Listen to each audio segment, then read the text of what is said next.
Welcome to Embracing Continuous Behaviour Change for Anger Management, the podcast that helps you to calm your emotions and communicate effectively. I'm your host, Claire Bradley, the Anger Management Coach. In this podcast, I'll bring you expert interviews, inspiring stories, and practical advice on calming your emotions and living a more peaceful and fulfilling life. So sit back, relax, and get ready to master your emotions.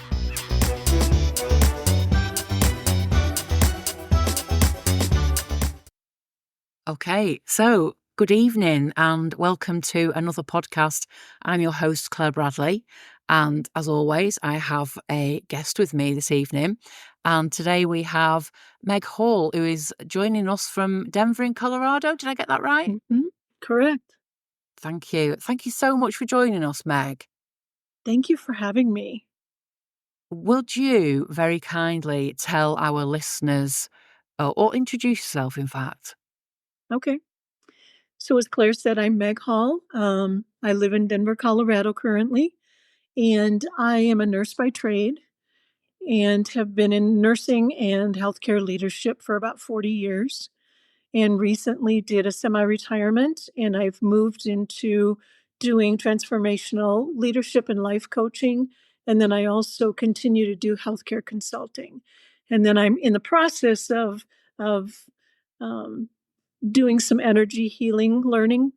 And Wow, so down the road, I will be a healing touch practitioner. I've just got the first 3 levels done. So fantastic. Well done, you. thank you. So when we spoke literally only a few minutes ago off mic, and we talked about the sort of things that you might want to discuss today, and you mentioned your early childhood, and we talked about how people are emotionally resilient in life, and you said that you'd like to talk about things that happened in your early childhood. Mhm. Is that okay? Yeah, I would love to. And I think the important part is not necessarily what happened to me as a child, Mhm. but what I've learned from it over time. So Absolutely. that's kind of what I will focus on for other people is that, that awareness, that self awareness, that work on Mhm. ourselves gives us so much insight and so Yeah. much growth as we go through life. So, as a child, I lived with my father, my mom, and my grandmother. Mhm. Um, and all 3, and then I was the only child. And Okay. so all kinds of interesting dynamics. My grandmother was bipolar. Right. So would and that was back before the days they had lithium. So she would be high and then she'd be low and she'd be manic and then she'd be depressed. And so we went on those cycles and she was in and out of the hospital most of my childhood.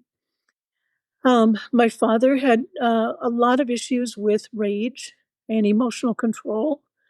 And he was never formally diagnosed, but I was a psych nurse for many years, so it didn't take me long to figure out, just the challenges that he faced in life. Yeah. Um, he very much him and my grandmother, his mother had a lot of need for control of everything. Oh, okay. Uh, my mother was kind of in the background when they first got married. She was not given a key to the home, so she had to sit in her car when she got home from work if they were Wow. gone. Even this was in Minnesota, so in the middle of the winter, she'd be sitting in her car waiting to be allowed in the house. Gosh. Um, And that was when she was married to your dad? yes, yes, Wow. yes. The power structure was father and grandmother, and Uh-huh. then my mother and I were kind of the lesser existence God. humans. So yeah, it was again, just a lot about there was so much anger, Mhm. in the house, and it was very volatile from minute to minute. You didn't know what was gonna happen. Lots of physical abuse, lots of emotional abuse, beatings, throwing down stairs, that kinda stuff. Wow. And what I learned, early on actually was I had this incredible emotional radar because I constantly had to monitor everybody's moods in the Yeah. house and then adjust my behavior accordingly to try. I've somehow had this, it's kind of like an alcoholic family. I had this sense that I could influence things if by my behavior. If I just did my chores exactly perfect and I did this Yeah. exactly perfect, maybe I could prevent the outburst that was usually coming. So how did that feel as a child, almost being the one who you kept on top of the adults' behaviour? Your behaviour kind of controlled them, I guess, in some respects. Yeah, I mean, I think that's what I was trying to do, was to see if I could control some of these outbursts and things Yeah. like that. Because I had taken it on that it was my fault when they would have these outbursts. Mm. And so I figured it was also my responsibility to help control, Oh, the volatility in the family. But obviously it didn't work great. It did help, I think, sometimes, because I wouldn't, choose to be naughty child when we were already yeah. escalating up, you know. But I think it gave me this false sense that I could control others' emotions. Ah, Um, okay. but it also gave me a real ability to read others' emotions. Mhm. So, there was something really good that came out of it, and then there was something not so good with thinking that I could influence other people, with my behavior, more Yeah. than any of us ever can. Um, So yeah, and it was go ahead. how did that impact you then going on into your, I guess, teens and then your early adulthood life? How did that feeling of almost that you can control people's responses to you, how did that then play out? Yeah, I don't know that back then I even had the awareness of that. Yeah. Um, and so I basically went through, as soon as I got out of high school and went to college, I went through a period of rebellion where I did almost everything that had ever been mentioned in my home that I shouldn't do. Yeah. So I went to college, had a double major in psychology and nursing, but I did an awful lot of partying and that kind of stuff as well, and was very rebellious against authority. Okay. So they sent me to a Catholic college. I wasn't allowed to pick my career or where I was going to go, Right. and so I really liked to rebel against the nuns whenever I could. So do you think, so you it's very obvious that you picked up on that psychology of behaviors Hmm. very early on, Hmm. and then you said you majored in psychology, Hmm. but then you weren't allowed to pick your career. So how did were you able to pick the psychology, or was that picked for you? No, I was told I would be a nurse, and Ah, here's where I would okay. go. But then when I got in and started doing my general eds, Mhm. I had one psychology course, and I'm like, "Ooh, I love this. This is really Yeah. cool to try to understand the mind and the brain and how it works and emotions." And so that's why I chose to have a double major. Yeah, it almost sounds like that was absolutely the right path. That was just Mhm. there for you Mhm. because you had almost experienced that anyway at such a Mhm. young age, and that was almost like a natural progression. Mhm. I think that's right. Yeah, to help me really understand kind of what had happened in my life so far. I did. We had it was almost like practice group therapy, Okay. and so we would go through some of these things, and they would show us the techniques, and then we would experience them. Mm. And so a lot of my initial insight came out of those courses and some of that practice work that we did. It was really helpful. And you mentioned at the start as well about life learning. Hmm. And I also agree that life is completely full of learning journeys. It is just a journey of learning. I absolutely believe that. And that Hmm. things happen to us that not are not always nice, but there's always a Hmm. learning point to that. Hmm. So how did you take your learning forward from your early childhood? Yeah, I think, that taking those courses in psychology made me really intrigued with why I do what I do. And is there correlation to back to my childhood with the decisions that I make, how I approach people, how I cope with things? I Yeah. was I learned early on that I was a stuffer, that I didn't talk about my feelings, I didn't share my feelings, I didn't express them, I stuffed them, Okay. and learned as time went on how dangerous and destructive that really is. Mm. As I had mentioned to you before we got on, another one was I got married in my 20s, and one of the things that I learned probably 5 or 6 years into that marriage was that my grandmother had always taught me, in every conversation, in every argument, in every situation that happens, there's a winner and a loser. Yeah. So do whatever you have to do to be the winner. And so, through some marital therapy and my own therapy, I realized I was doing that in my marriage. I was always Mhm. trying to be a step ahead, a jump ahead, so that I would be the winner. And then I would see the other person as the loser. So I had to gain that own insight over probably 10, 15 years, that it's much Yeah. better to seek for the win win situations. Mm. And you also mentioned before we came on about, and I wrote it down, you said leftover consequences. Hmm. And what you've just said then is almost like one of those leftover It is. consequences. Yeah. Oh, Yeah, it is. Another one was my father was very cruel to animals. oh, okay. Dogs, cats, cows, pigs, didn't matter. And so I became, and I didn't understand this right away, but I became a huge animal advocate and a huge animal lover and a huge animal caretaker. Mm, And so it wasn't until many, many years later, I was like, why do I have to rescue every dog and take care of every animal? And then I yeah. realized what it was. I had seen the opposite. And I was even doing that as a child. I was trying to rescue animals from him. Well, Yeah, gosh. so that's kind of another one of those leftover insights that, I was like, Yeah. "Okay, this makes sense why I'm so driven to protect and care for animals."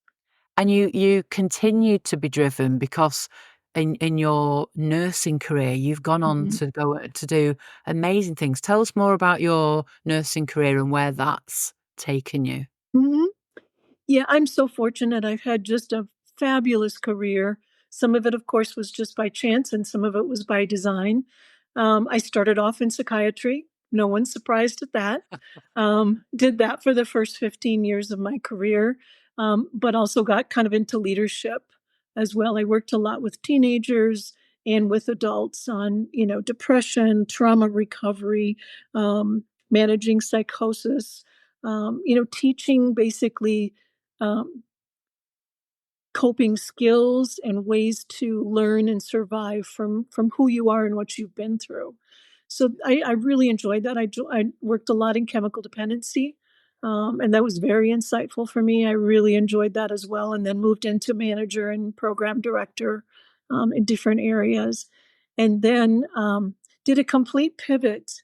I was living in Arizona. I came back to Minnesota and went to work at Mayo Clinic, and I was working in their psychiatry chemical dependency department, and it was a completely different approach than anything I'd ever experienced before, how they worked with patients, and it was one of those times when I'm like, you know what, this is not consistent with my values, and that's one of the things I teach as I coach people is you really need to assess your values Yeah. and make sure what you're doing is consistent with those values. And it wasn't. So I instead went to be a leader in blood banking and lab medicine, which was a complete switch.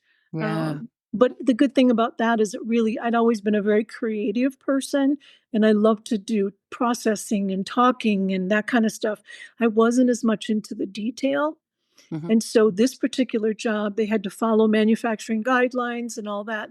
So it really tapped into that detail side of my brain, which I admit, was a little underdeveloped at that time. Okay, yeah. And so that was great. I got to publish my first article, got to do a lot of redesign with things. And then um, I'd met with a mentor while I was in that position. And he said, you have to go back for your master's degree. You're not going to get any further without a master's. And so I had two little kids at home and worked full time but went back Wow. to school for my master's part time and Mhm. got that accomplished, and then was hired as a director for a service line, and Fantastic. absolutely loved that. Mhm. Um, Loved it, and then again, probably 4 or 5 years later, I got a new boss who was asking me to do things that, again, were not consistent with my values, Yeah. and so it was eating me up inside, and so I actually took a break from leadership, and I went into working hospice and palliative care. Okay. Um, and that was just what I needed at just the right time. Mhm. That door opened and I walked through it, and I was forever grateful that I did. And I Mm. learned again so much more about myself from these people that were going through the last several months of their life. They're Yeah. the most honest people you will ever meet as someone who's in the process of dying. And so I learned a lot. I gained a lot of insight. It strengthened my faith Yeah. in working with those individuals, and just gave kind of my whole soul a refresh because I was doing things that made a difference to people. Yeah. Uh, and that was very well, it was wonderful. And that has got to be one of the moments when if you go into palliative care feeling kind of, taking the world with you and the weight Mhm. of the world on your shoulders, that is such a kind of wake-up call, isn't it? Yeah, it Oh, is. look It how is. good your life actually is in Exactly. comparison. Yeah, I agree, and the other thing I noticed was the people that had regrets, Yeah, and they would talk about the regrets, and so that taught me I need to do what I need to do, in order to not be sitting here at the end of my life listing off all of my regrets. So it actually prompted me to leave my husband and get out of that was wow. also a very dysfunctional relationship. Yeah. And so yeah, that just inspired me that I needed to do better to take care of myself and to care for my soul as well. And do you think the right things have come along at those right times to influence you to make those decisions, to make those changes? Mhm. I definitely think many of them did. Like my first job in psychiatry, clearly, again, I continued to learn and grow insight and to understand why my father did what he did, why my grandmother did what she did, why my mother was depressed, Yeah, all of those kinds of things. And then what is the etiology behind that? And then, what could I do because I was feeling depressed as well. What could I do to build myself up to change those messages? And I think that's something I always want to emphasize with people is how many times a day do you say something to yourself or talk to yourself, even if it's inside? And are those messages encouraging and positive yeah. or are they critical? And Mhm. that was some really great insight that I gained during that. So I think that was exactly at the time that I needed. Certainly, hospice was at the time, and palliative care was at the time that I needed it. Yeah, And so, yeah, every situation, I learned lessons. fantastic. And now you've gone on to even better things. Now you have your own business. Um, Yeah. I worked in healthcare, as a director for a care group for all of the ambulatory clinics for about 110 clinics, for several years, and then I got married, found the love of my life, and got married last summer, oh, and then congratulations. thank you. And he's retired, and so he's like, "This 70, 80 hour a week work thing is just not gonna work for us. You have to do something different." Yeah, And so, we did some life assessments and figured out what we could do differently. And so, yeah, I retired out of healthcare administration as of April 1st. And then I started my own business. And I kind of had this wide array of things that I wanted to offer to people and then just kind of see what the needs were out there. yeah, What are the highest needs? And so healthcare consulting has been, fairly good demand for that. And then the life coaching has probably also been a really situation where it's in demand. I'm currently creating some courses where I'm going to lead people through courses at the same time, do weekly coaching sessions with them. yeah, And that's really focused about working through transitions in your life. yeah. And that's excellent because Mhm. I think we are our societies have changed so much now, whereas we can now access that help and we can Mhm. now go and get that help and not feel belittled by people. Right, right. Particularly men can do that Mhm. because, we know about men being put into a man box, and this is how you behave, and Mhm. this is what Yep. you should do. And look at what that did to our parents and our Yeah. parents' Yeah. parents. You know, that's why we are like we are. Um, Right. but I think, as you've said, there are just things out there to help people now, Mhm. and life coaching is amazing. I know you're an NLP practitioner and Mhm. coach. Um, I'm an NLP practitioner and coach, and that for me changed my world hugely. I am Yeah. completely different to the person I was before I used or was ever came across NLP. Mhm. Yeah, those techniques are so powerful, and it kinda gets back to some of those beliefs and messages we Mm, have about ourselves, and the world around us, and yeah, it's a great way to challenge and change some of those beliefs and that talk that we talk to ourselves. yeah, absolutely. So, looking back on your lessons and those leftover consequences that you've got, that sounds like a leftover meal, your leftover Yeah. consequences, what what have been the biggest lessons, or what's been the biggest take for you? So I think there's a couple of them. One is I learned how to be a good parent, a helpful parent, a parent that coaches and guides, not a parent that tortures. um, and so I'm really proud that I was able to be a good parent to my children. I'm not going to say perfect because there's no way I was perfect, Yeah. but I was a much better parent. The other thing that my daughter and I have talked about quite a few times is my mother stayed in her abusive relationship her entire Wow. marriage until my father passed away. And she was miserable, tortured, just a awful existence until he died. And then she came out of her shell and this whole new Wow. person submerged. And so I did better. I got out of my relationship at 20 Yeah. years. I wish I would have done it sooner, but I'm not, that you can't go back and try to second guess yourself. So the last 20 years now of my life have been so much more rewarding and fun and joy filled. And I've continued to, get those messages that he gave me, which were negative, also along with my parents' messages, out of my head and Yeah. start planting, kind of like we talked about with the NLP. It's really reprogramming that brain to believe, that I do have this worth and I have these capabilities and I have these skills and I'm a good person and Yeah. that I deserve to be loved and I am very capable of loving someone else. So I Absolutely. think, those things are the big things along with, obviously communicating better than I used Mm. to. And I think that's such a powerful message to send to people, is that Mhm. whatever we have been through in life, and we all go through things in life, Mhm. We that do. we can change how Mhm. we respond. We can change at the rest of what's to come. Mhm. We can't change what's happened, that's happened, Mhm. but we can change our response to the future. And I Yeah. just love that. I think that's I so do too. empowering. I do too. I was just thinking of a funny story that when I grew up, my family was very much, the sky is dark, the clouds are coming, the world is ending. Everybody hates you, everybody's out to get you. They always saw the negative of everything. Yeah, Everything had a negative spin on it.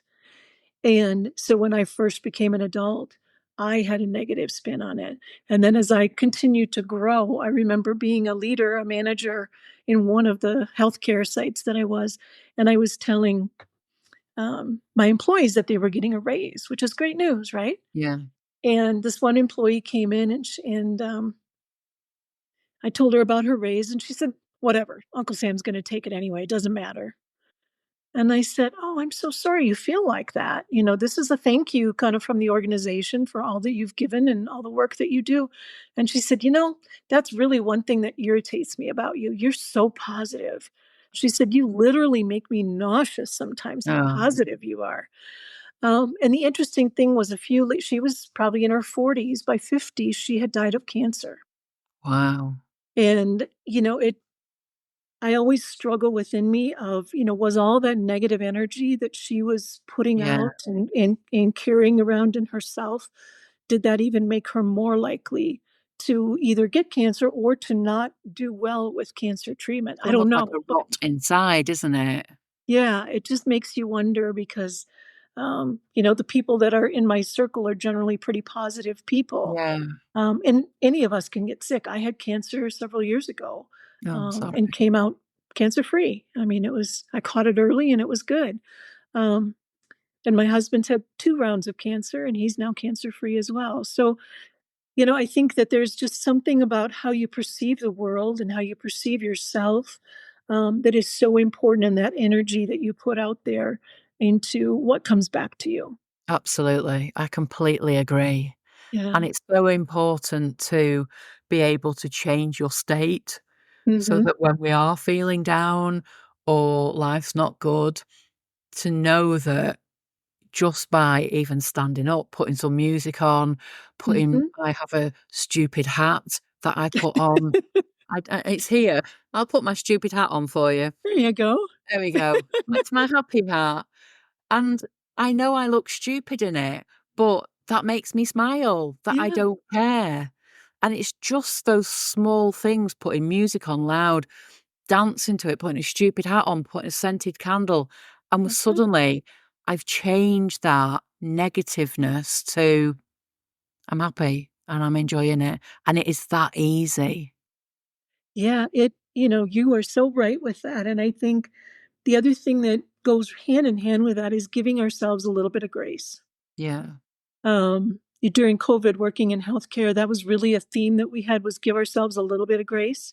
Mhm. And, I've tried to do that in my life. It's like, okay, so I have a down day, maybe I'll take a nap.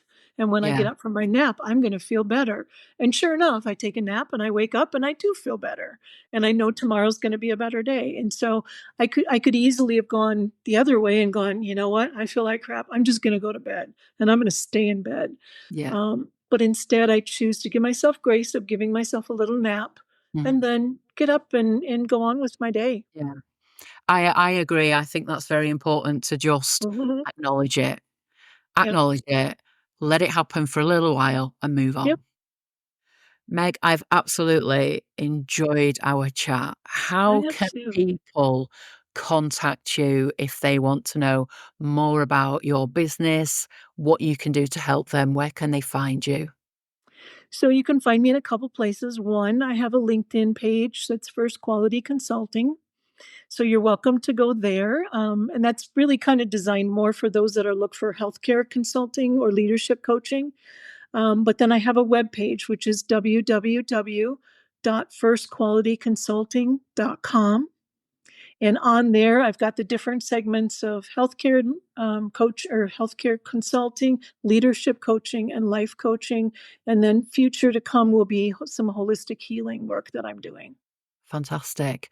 Um, I will get the links off you and I will also put them in the description of the podcast so people can get it from there. Okay. Perfect. That sounds Thank great. you so very, very much for being a guest. Absolutely. Thank you for giving me this opportunity. I think it's important that we get out into the world, especially these days, messages of hope and positivity that even if we're in a tough spot, we can come back from that. Absolutely. That's an absolute immense way to end our podcast. Thank you very much. Thank you. Thank you for listening. I hope you enjoy listening to the episode and learn some tips on how to manage your emotions in a healthy way. If you've been affected by anything in the podcast, or if you want to share your feedback or questions, please email claire@angermanagementcoach.co.uk. Thank you for listening, and do remember, you have the power to calm your emotions and communicate effectively.